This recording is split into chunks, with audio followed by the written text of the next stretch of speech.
All right, we are live. Hello, everybody. Welcome to the next in our Race Ready series, where today we're going to be talking about mental toughness. I think if you guys joined us last week, Diane mentioned she is on leave this week, so we are without Diane. But I will have with me today for the presentation Deanne Bennett, our health promotion specialist at 17 Wing, and Brianne Mazer, who's a fitness and sports instructor at 17 Wing. I can see there's still a few people logging in and joining the chats. We'll just give it a few minutes to let everybody join successfully. So how is everyone doing today? Hi, Antosh. I guess, and where's everyone joining us from? What about, well, Antosh, I don't know about you, but I'm melting. It's like 33 degrees outside or something. Can last about 2 minutes before I got to come back inside. My dog's been instantly nice and cozy in my cozy in my fleece in air conditioning, so that's nice. Air conditioning basement. Yeah, air conditioning is a blessing. Hi, Lindsay. Hi, Melissa. All right. So today you're going to have the three of us, Deanne, Brianna, and myself, that are going to be co-presenting for you today.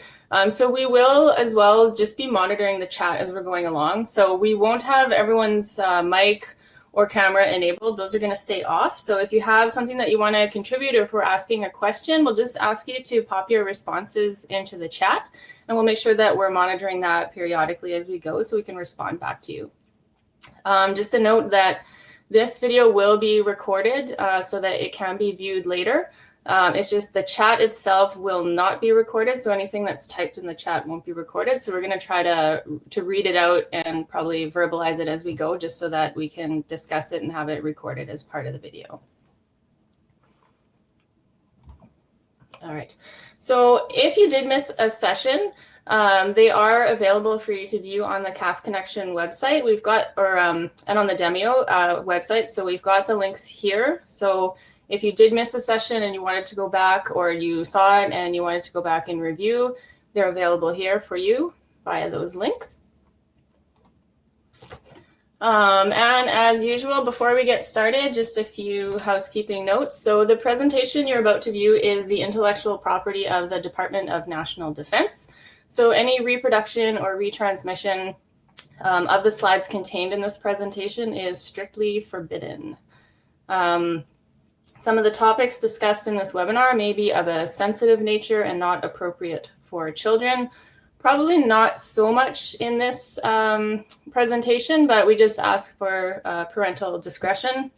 Some of it may just be more applicable to adults than children. And then just to please understand that people's stories are theirs alone to tell, and anything shared in this webinar, either on camera or in the chat, is not to be discussed outside the webinar. So that's the Vegas rule, as Diane likes to call it. What happens in Vegas stays in Vegas. So what happens in this presentation and in the chat is where it's going to stay.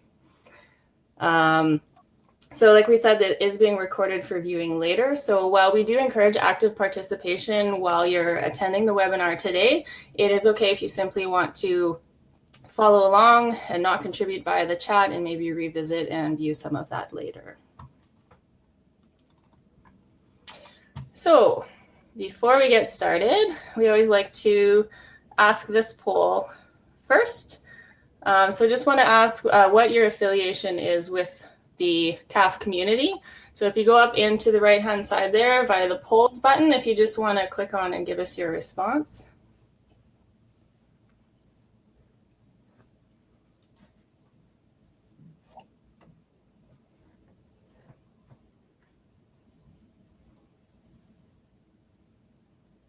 Okay. So interesting, we got a bit of a different split today. Usually we have, okay, there's some veterans, so no family members with us today, serving members, veterans, and some civilian D&D employees. Good.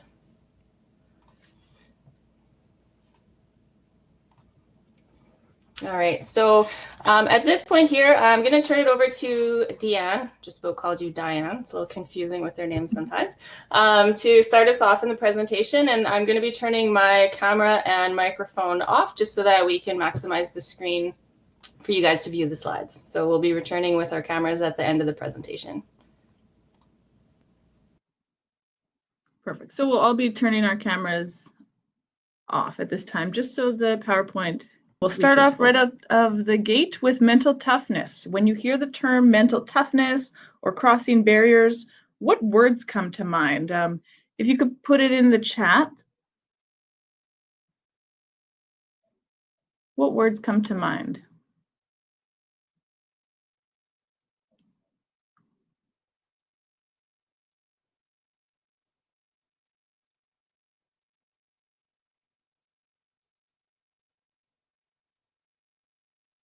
Just looking. I can't see the chat because of the poll. Is that something that, Leona, you can help out with? Oh, typing grit right when your answer popped up. Fantastic, thank you. Grit, that's interesting. That's a good word. Determination, focused, resiliency. Amazing. Those are very good words. So those words, that determination, that motivation, words that mean that you're mentally focused, that you're digging down, that you're digging deeper than you might otherwise. Can these factors be trained? What are your thoughts? Are these factors that just are what they are, or can we improve upon them? Yeah, so Melissa said yes. If we look at these as behaviors that are trainable, many barriers come down for us and many opportunities open up. So if we think about training them, the next question would really be how? How can we train? How can we improve?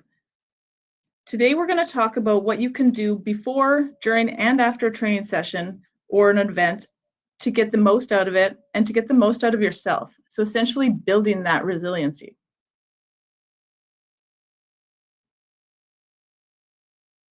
We're going to discuss mental rehearsal today, self-talk, antecedents, meaning situations or events that occur before, and reinforcers, so things that happen afterwards, rewards, consequences, so on and so forth.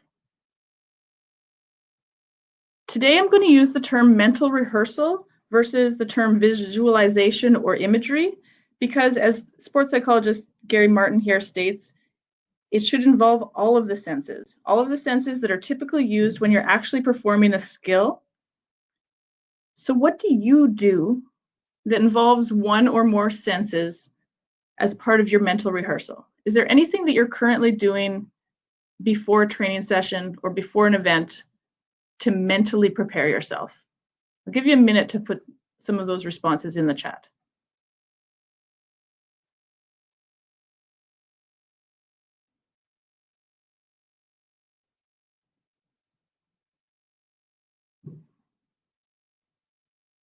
So some visualization, fantastic. So seeing yourself in that moment, seeing yourself completing that activity, visualization definitely goes a long way. Controlled breathing. Yeah, so that self-regulating, that increasing, that calming effect, that sense of control. So what we feel is considered internal imagery. What we see or watch, so that visualization, is considered external imagery. Today we're going to use both.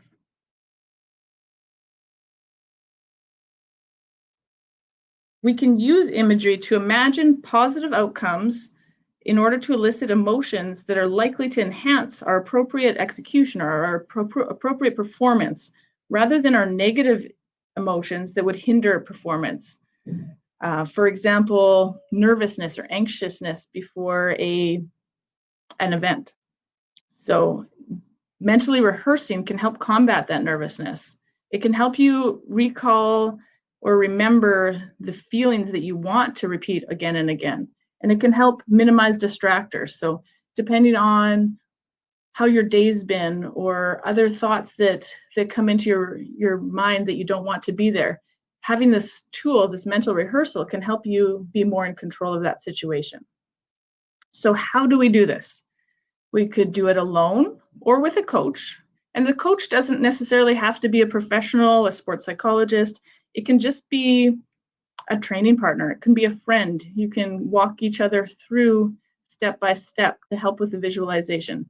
But you can most definitely do this alone. You can think yourself through these processes on your own. When to do this? As much as possible. Working it into your training routine so you have a set time would be the most successful. You'd probably be the most regular. But as much as possible, you could work it into a training session, or it can be done at a different time in the day. It could be done before bed, because you don't need to physically be engaged the same way to do this. Today, we're going to go through an abbreviated version of a mental rehearsal together. So I want you to, if you've never done this before, just be prepared to slow things down, to do some visualization, to do some thinking. And if you've done this before, it's a great opportunity to go through a practice right now. So this might be a little bit shorter than you would do ideally on your own, but it is the type of thing that you might get longer and longer with time and with practice. So I'm going to invite you right now to close your eyes and take a few deep breaths, nice and slow and full.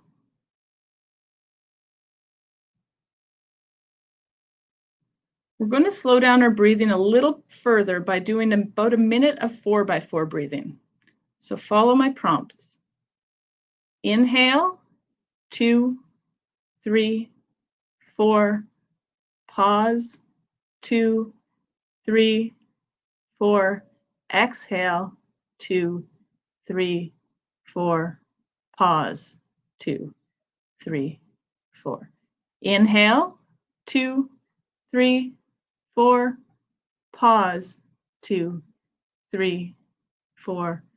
Exhale, 2, 3, 4. Pause, 2, 3, 4. Inhale, 2, 3, 4. Pause, 2, 3, 4. Exhale, 2, 3, 4. Pause, 2, 3, 4. One more time. Inhale, 2, 3, 4. Pause, 2, 3, 4. Exhale, 2, 3, 4, and relax. I'd like you to continue breathing deeply. As you inhale this time, tighten up the muscles in your feet and lower leg. Hold it. Relax and exhale, letting those muscles relax completely. Now on your next inhale, tighten the muscles in your upper leg, either the front or your back. Add tension to the upper thigh, hold. Exhale and relax completely. Now inhale and tighten the muscles of your core. Hold that contraction. Exhale, letting the stomach soften. Make 2 fists. Inhale and tighten your arms. Hold the tension in your arms. Hold that inhale. Exhale and relax. Now inhale, raising your shoulders to your ears and squeezing your upper arms into your sides. Hold the tension. Exhale, lowering your shoulders as you relax. Inhale and tighten the muscles of your face. Scrunch your face up, hold the tension, feel it. Exhale and relax, softening your face. With your eyes remaining closed, we're going to move on to the drill portion of this mental rehearsal. Focus on one aspect of your technique you'd like to improve. It can be something like leg turnover or cadence. Could be a tall body position, could be relaxed shoulders, or maintaining your technique when you're feeling fatigued, when you're really bearing down, where you've got that grit. You need that grit. Imagine yourself performing your activity. Envision your surroundings. Smell the smells. Feel your skin. Is it sweaty? Is it tense? How are you feeling? What are your emotions? Take a deep breath and remember the positive reasons why you're here. Note the crucial components of each stage of your action. You're doing the movement. Where are your feet? What are your legs doing? Where are your hips and your back positioned? What are your arms doing? Where is your head positioned? Are your shoulders down and relaxed? Is your torso elongated and strong? Feel all of the sensations. Check how each part of your body feels. Where is your balance?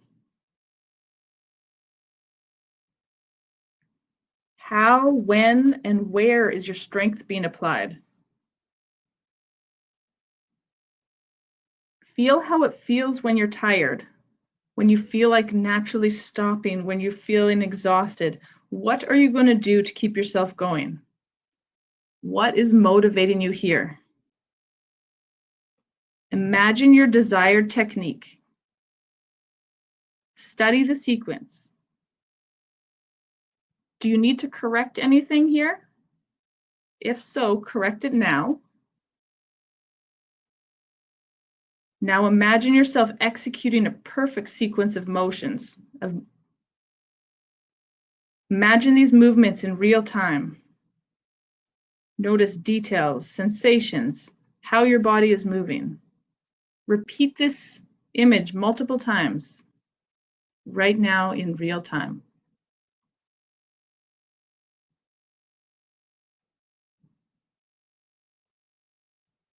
When you're ready, open your eyes and congratulate yourself on a job well done. So that's your first step, perhaps, in a visualization sequence where you're using that kinesthetic sense, where you're bringing emotions into it, all of your senses. This can be done for technique, but it also can be done to alleviate anxiousness as well, in combination with a mindful meditation. So if you're finding you're quite anxious before a race or an event, or you have an uncomfortable sensation, feel that or envision it, and then associate it with a positive or a pleasant feeling. Some behavior modification. You can train yourself to become accustomed to those feelings, or for them not to feel so intense or so bad. So stop the mental rehearsal here. If you have any feedback on how that was for you, please put it in the chat.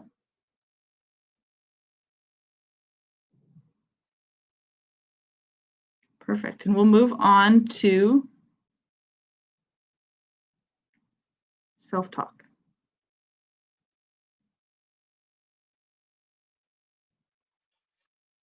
A lot more relaxed than when I first sat down in this chair, and just doing that breathing exercise and along with the imagery, it really can help to focus your mind and calm your mind and your body together. So that was a nice exercise to go through. So now we're going to talk a little bit about self-talk. So just the word self-talk, what do you guys think of when we say self-talk? Or do you guys engage in any self-talk or recognize when you're doing self-talk or talking to yourself?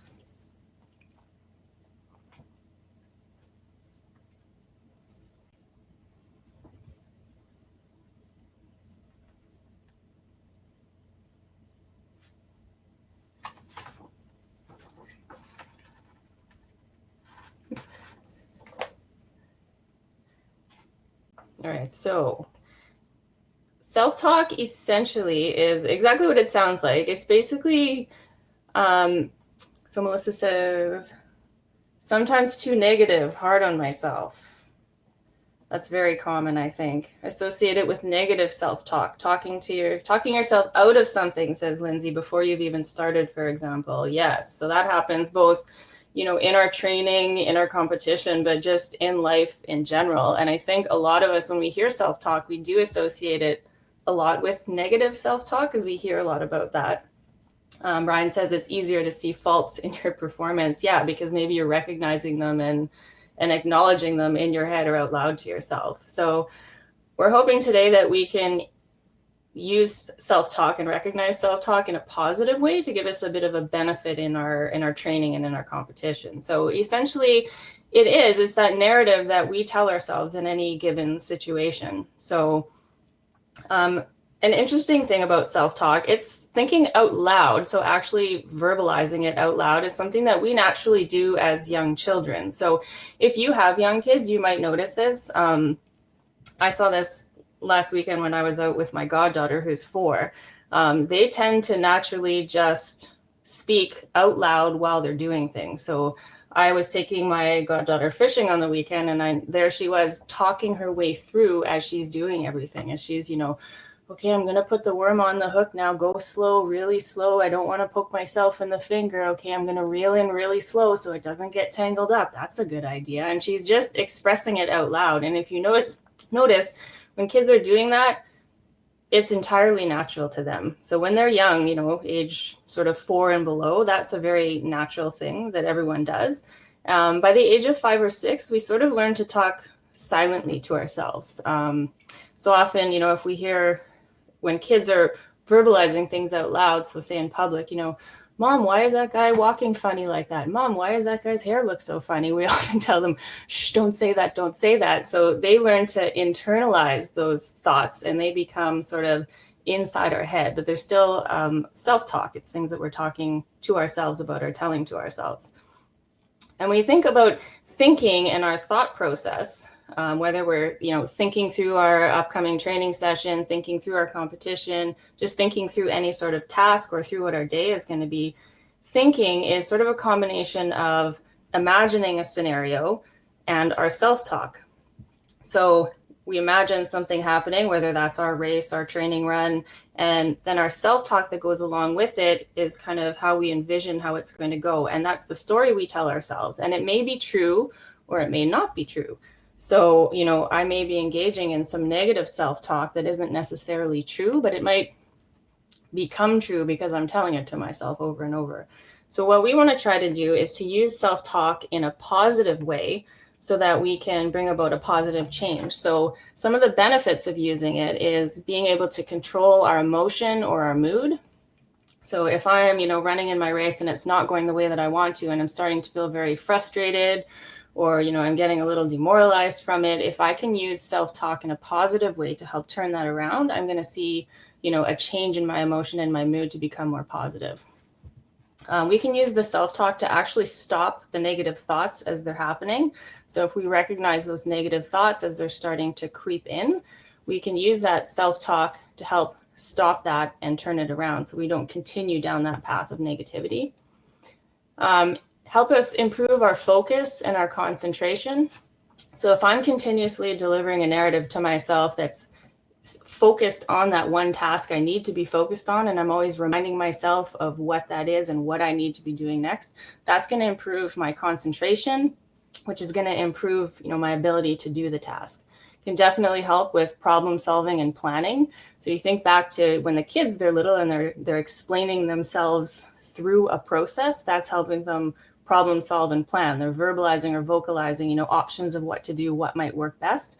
It's the same thing for us when we're telling ourselves that, usually inside of our head. And then improving skill acquisition and performance. So if I'm, constantly engaging in a positive self-talk and I'm reminding myself what it is I need to be doing and I'm keeping that focus, that's going to help me improve on a skill and improve eventually on my performance.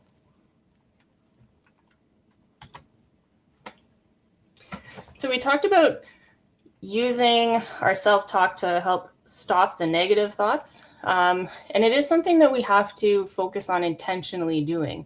So oftentimes we don't even realize when we're engaging in negative self-talk. It's something that's so natural that we just kind of recognize it as, oh, you know, here I go, screwing it up again. I can never run this fast. Yep, I came in last again, whatever it is. And that's just sort of a natural story that we tell ourselves. But what we want to do is to train ourselves to stop that thought in its tracks.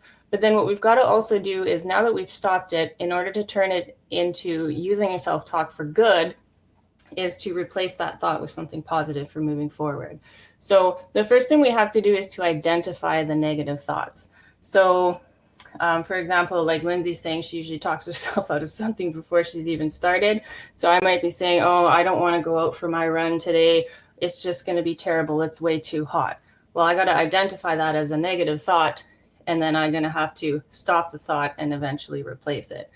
So often it does help to actually say stop once you recognize the thought, whether that's inside your head or you're actually verbalizing it outside or saying it out loud, saying stop, and then replacing the thought. And when we replace the thought, it's usually helpful to replace it with sort of mood words. So we see in the pictures down there, you know, saying things like just breathe, or, you know, run tall and relaxed. So you're going to remind yourself and verbalize and cue yourself that that's what you need to be doing. Or even something simple like, I've got this. Yes, I'm going to be able to do this, instead of, you know, I'm never going to do this. I'm not going to finish well. I'm not going to pass this guy. You know, stop. I've got this. And then continue on. So you're replacing that negative thought with a positive thought. Also, sort of another technique we can use for thought stopping is we call a relax, regroup, and refocus. So relax, that's just, you know, often if we have that negative thought process going on, we're a little bit tense. We can kind of feel that physically. Take a few intentional breaths. So intentional meaning you're actually focusing on that physical sensation of the breathing, and just refocusing on something physical can help take the focus away from that negative thought process. So taking a few of those intentional deep breaths, and then regroup. So what's done is done. You're going to leave that previous event behind. So maybe, you know, I didn't start as well as I wanted to in the race, or, you know, it's at the beginning of my half marathon, big crowd. I started out and somebody tripped me and I went down. Great. I've started now, you know, on the negative, and I can't get that thought out of my head. You know, I'm going to tell myself, stop, take those few deep breaths, and then regroup. Okay, well, that event happened. You know, dwelling on it, thinking about it isn't going to change the fact that it happened. I'm just going to have to leave that event behind. Just park it and let it go. And then refocus. So you want to focus on what you can control moving forward. So I can replace it again, maybe with those mood words. So, you know, I've got this. I'm going to run tall and fast, you know, or just, you know, run aware, you know, stay in control, run in my lane, you know, run my own race, whatever it is I'm going to tell myself that's going to refocus me so that I kind of reset. So this is my new start point. And then going forward, I'm going to be focusing on that more positive messaging or self-talk to myself.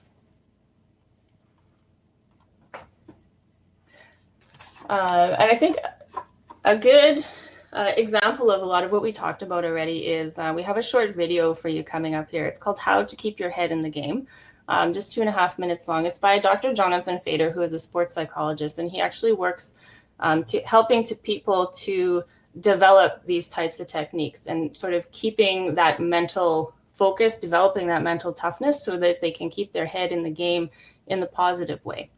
So Brianne is going to cue this up for us.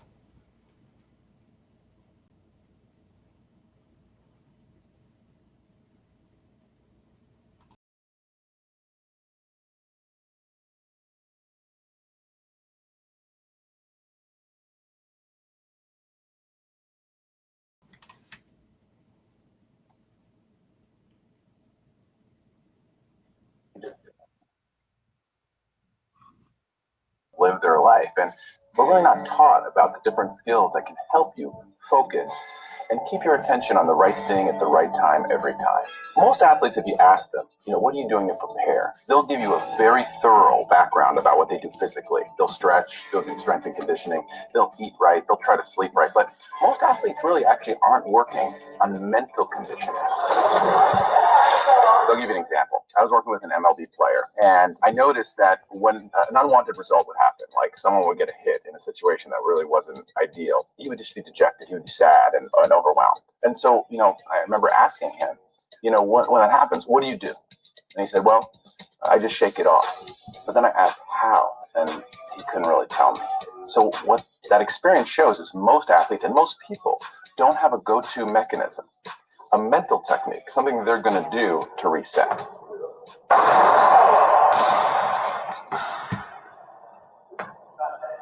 So what are things that you can do to be able to reset? There are lots of things you could do, and mostly the word that I use is do.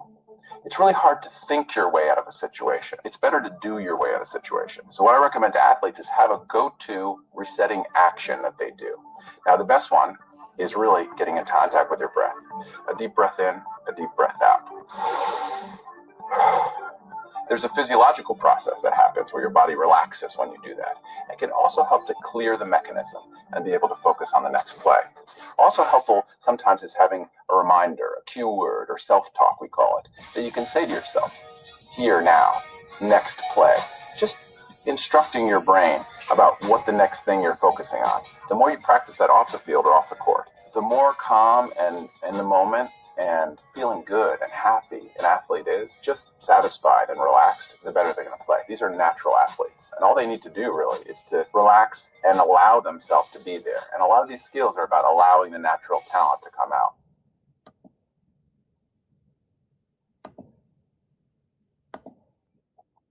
A little bit choppy there, but if the link is here on the slide, so if you do go to CAF Connection after to view the presentation again, the link is available there, or Brianne, put it in the chat for you guys as well. So as you can see, a lot of the techniques that we talked about are identified in the video. So getting in touch, let's say, with your physical, connecting to that with the breath, and actually having, intentional thought processes and words to help you refocus. So right now, I'd just like to ask you guys, if you want to pop in the chat, do any of you actually use any of these techniques and do intentional mental training for your practices or your events, competitions?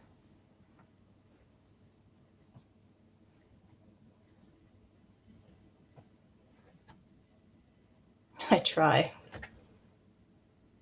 And that's a good, I try and regroup. I think it was really interesting when Dr. Fader said, he asked athletes, and I often hear that, and even hear coaches say it to athletes sometimes, shake it off. And it's interesting that he asked how, and they couldn't verbalize that. And I think that a lot of times, I know for me, when I was, engaged in sport when I was younger, and you'd hear shake it off, they wouldn't really tell you how. And I thought, yeah, that's very true. We don't think about how to shake things off and what the mental aspect of that is.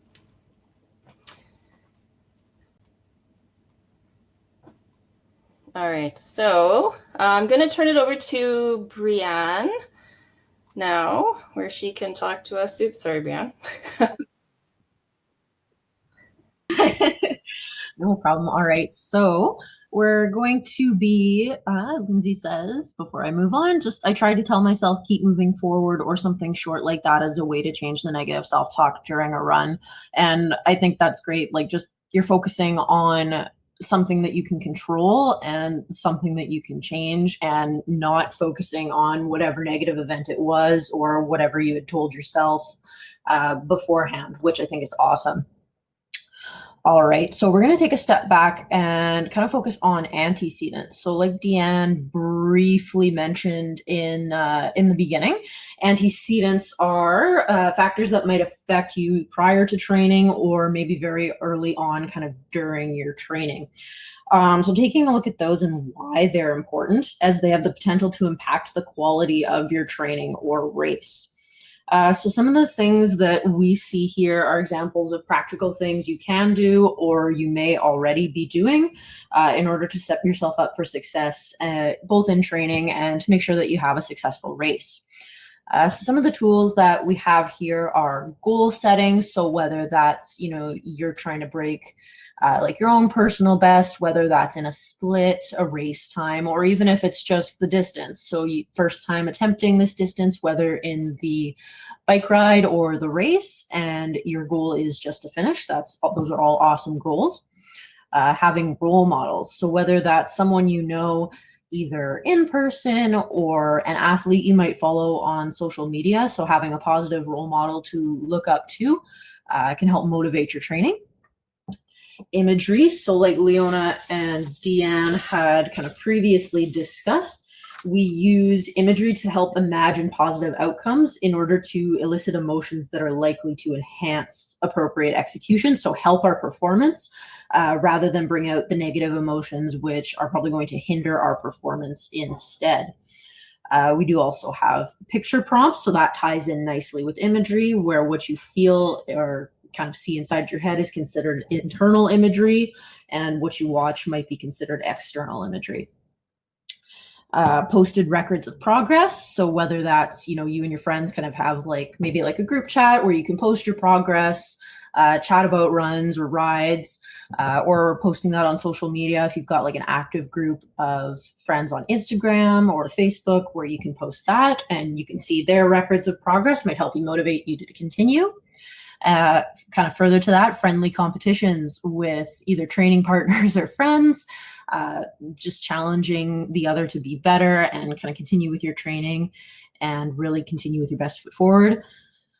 Cross training for variety. So what we mean by this is not simply randomizing your workouts for the sake of randomizing workouts and doing something different, but intentionally being sure that when you're programming something or you're following your programming, that maybe it has something a little bit different kind of programmed in, either to give you a rest from your regular training and needed rest in the program, or just to keep things fresh, keep you from getting bored with the training so you're more likely and more motivated to continue.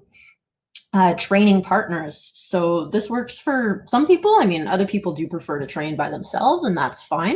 But maybe running with someone or riding with someone might give you the extra push you need to kind of take it up a notch. I know personally, I always end up training by myself, but I do find running in a race or riding, it's I'm always tempted to go a little bit faster when I've got someone running in front of me. And the last thing we have here, which is kind of going to segue into our next slide, is the rules. So clearly identifying your desired behavior. And what we mean by this is just a purposeful practice that you're adding to your day-to-day routine in order to kind of help establish the habit. So training well, training regularly, and being able to incorporate that. So these are some of the tools that you might already be implementing or thinking about implementing, or maybe there's something on this list that we haven't mentioned. So is there anything that you guys have tried that's either on this list that really works well for you, you've found, or something that you don't see on this list that you're thinking of implementing, or you've implemented in the past and it's worked really well for you? So just let us know in the chat.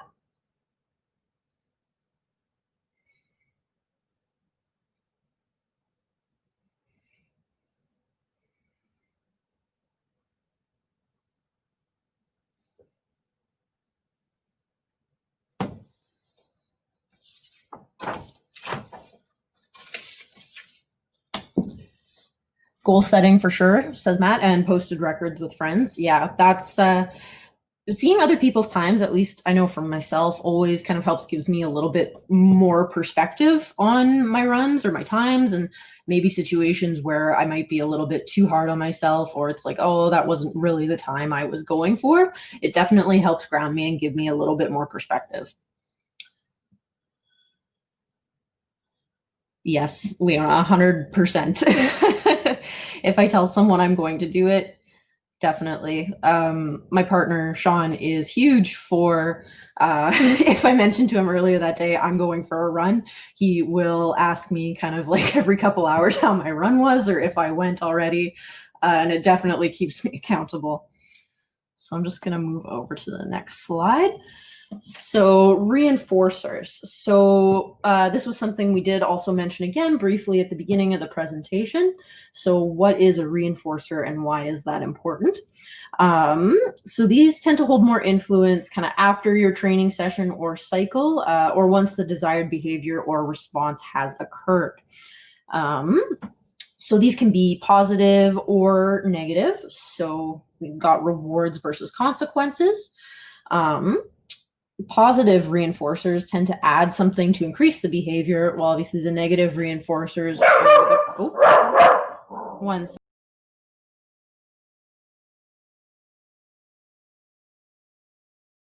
Did someone open the door?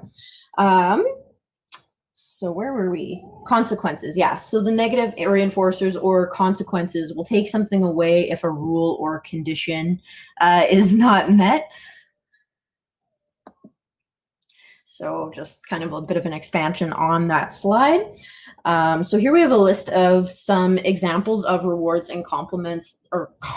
I've been mixing up those two words all day. Consequences that you might implement to help create the behavior and establish the habit, as well as potentially providing some additional motivation. So I'll just go over this list.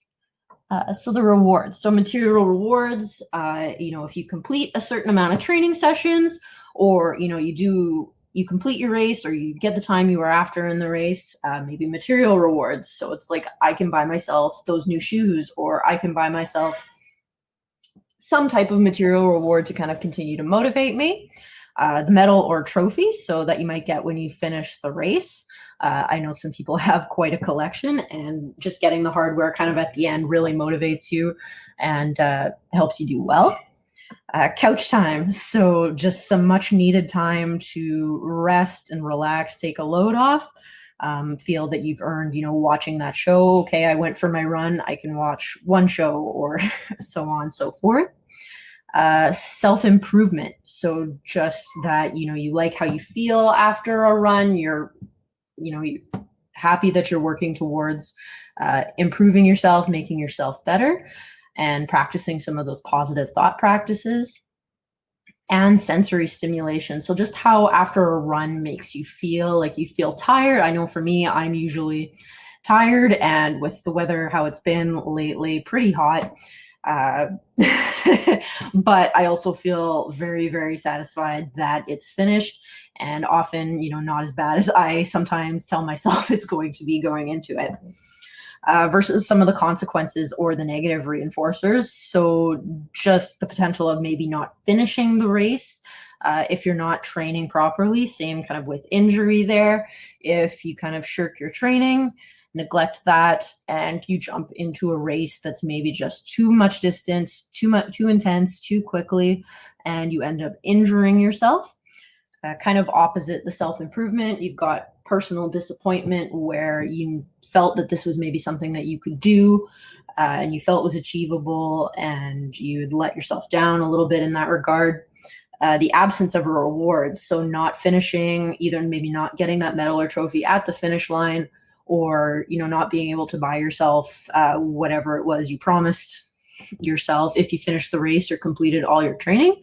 And then lastly, failure to actually meet your goal, which I'd imagine is kind of like the biggest bummer for most people. So is there anything that you guys see here that really helps motivate you, or whether that's a positive reinforcer or a negative reinforcer? Either something you see on this list or something that you're already doing to help motivate yourself.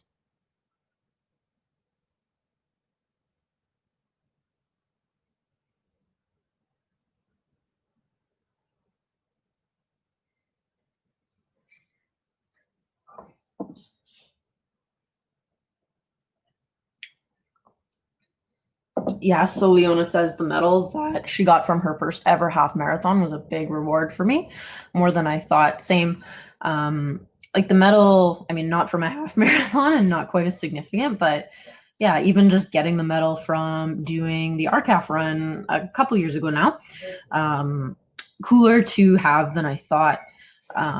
Or even just the medal that when we participated in the group marathon in the Manitoba Marathon a couple years ago now too. It was super cool to just have and participate and take as a memento of the event. So that's definitely really cool to have.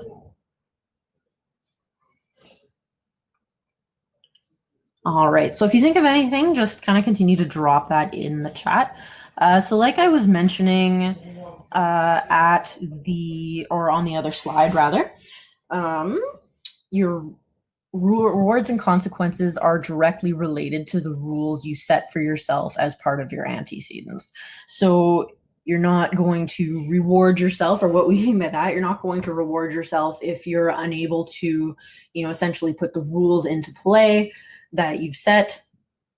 You're not going to do that if you don't finish. Likewise, you're not going to punish yourself if you meet your goal.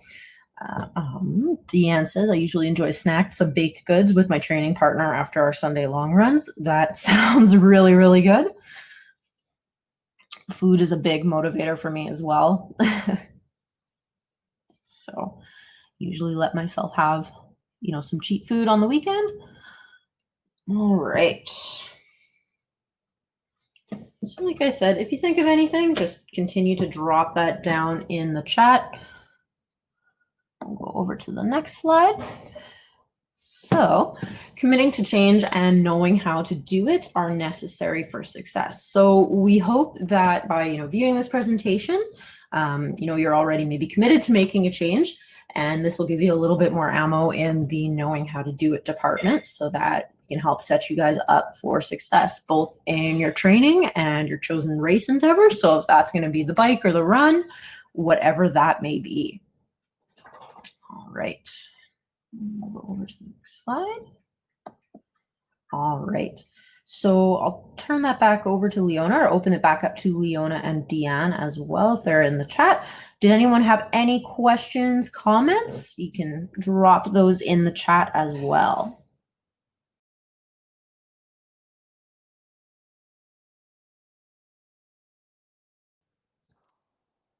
I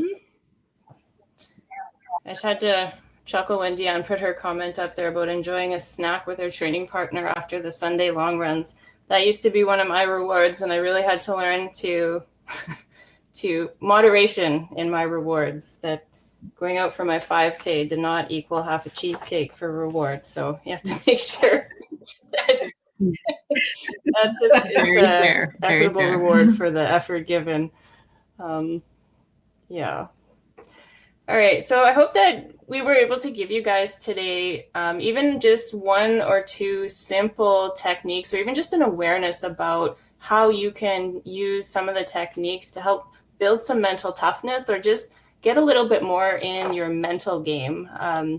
Often, I know for me initially, I was always focused a lot on the physical with training, and there was never really a focus on the mental. And when I started, learning about what sports psychology was, or what, visualization was, or any of that type of prep, I thought it would be this big complicated thing. But really, when I started to learn about it, I thought, well, that's actually pretty simple. And in essence, it is, and it can be, but we're just often not aware of it. And so it does take just sort of knowing what the techniques are and what you can do, and when and how to practice them. And they really can have an effect, whether that's on your training or on your competition, or even just using them in some situations in everyday life as well, to help you sort of reset and refocus when things aren't going your way.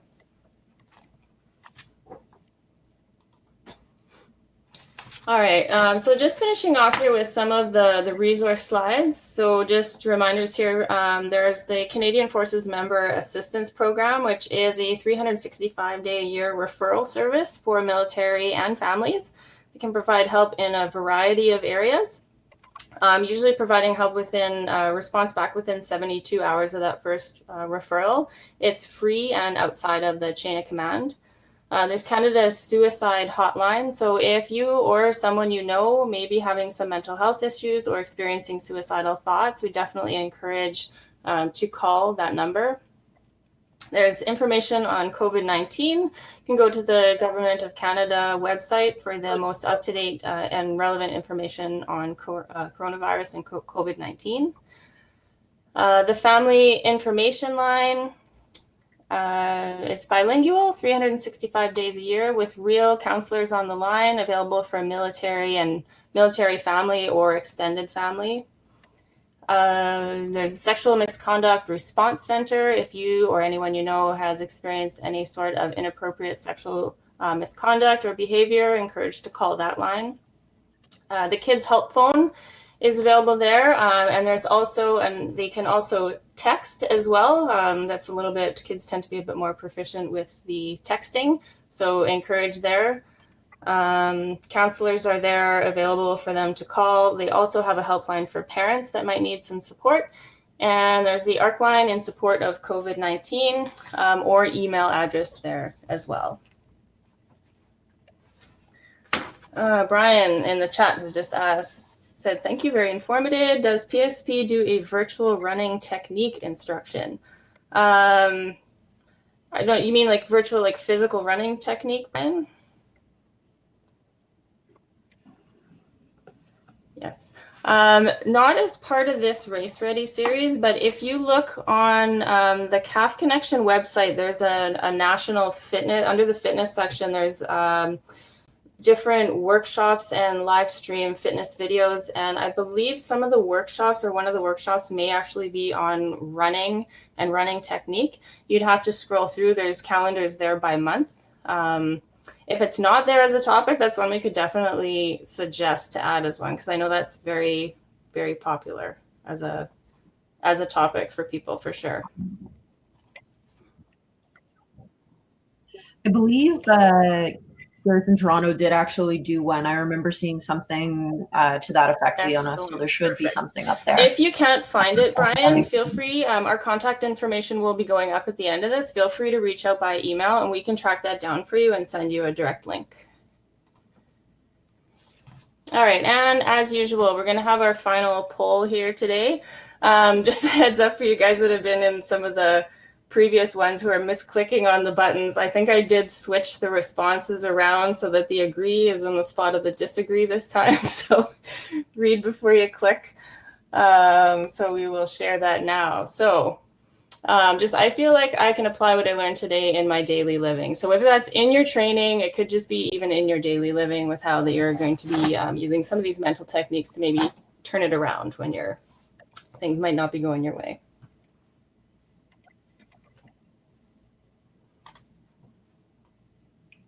Good. Got some strongly agrees, some neutral. So some of this may or may not be new to you if it's something you're already maybe doing or found that maybe these techniques weren't most effective for you, but I'm glad to see that most people are finding a benefit out of these techniques that we can do. And I remember when Melissa had said, I try to use these techniques, it is something that doesn't work straight out of the gates for everyone. So definitely these are things that need to be tried and practiced, and you might find that one technique works better for you or you connect better with it than somebody else. So practice for sure will make perfect when you're going to be using some of these techniques for part of your training.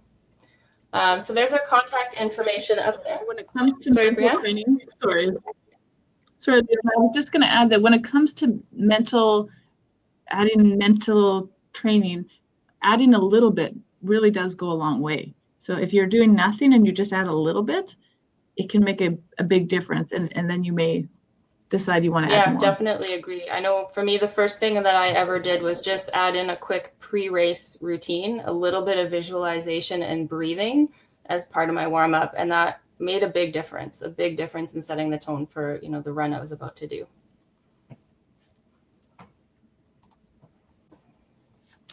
All right, and lastly, just going to pop my camera back on so we're visual here while we're signing off. The upcoming sessions, so we are getting closer to the end of the Race Ready series here. So next week we'll be looking at stepping up your training. So if you've been very motivated and been doing your training and moving it along and finding that maybe now you've improved so much that you're looking at ways to get yourself working a little bit harder or maybe advancing a little bit more in your training, that's coming up next week. We'll be looking at injury and dealing with setbacks, because that is a natural part of training that I don't think I know everyone who's escaped without injury in their training program or sports career or recreation career. And then celebrating success, the very last one, that's going to be more of a Q&A format. So if you guys have any questions about any of the topics that we've discussed here, for sure, you can bring those to that session. Or if you just want to let us know how it went for any races or events that you participated in or how your training's going, we'd like to connect with you on that one there as well.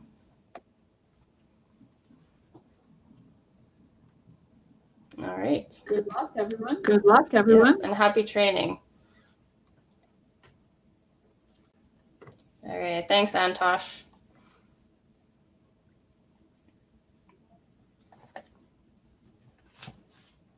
Good. So if there's no final questions or comments, we hope to see everybody here next week. Diane should be back next week from leave. I think she's off enjoying some golf right now in the heat. Otherwise, we'll see everybody here next week and have a great afternoon. Bye, everyone.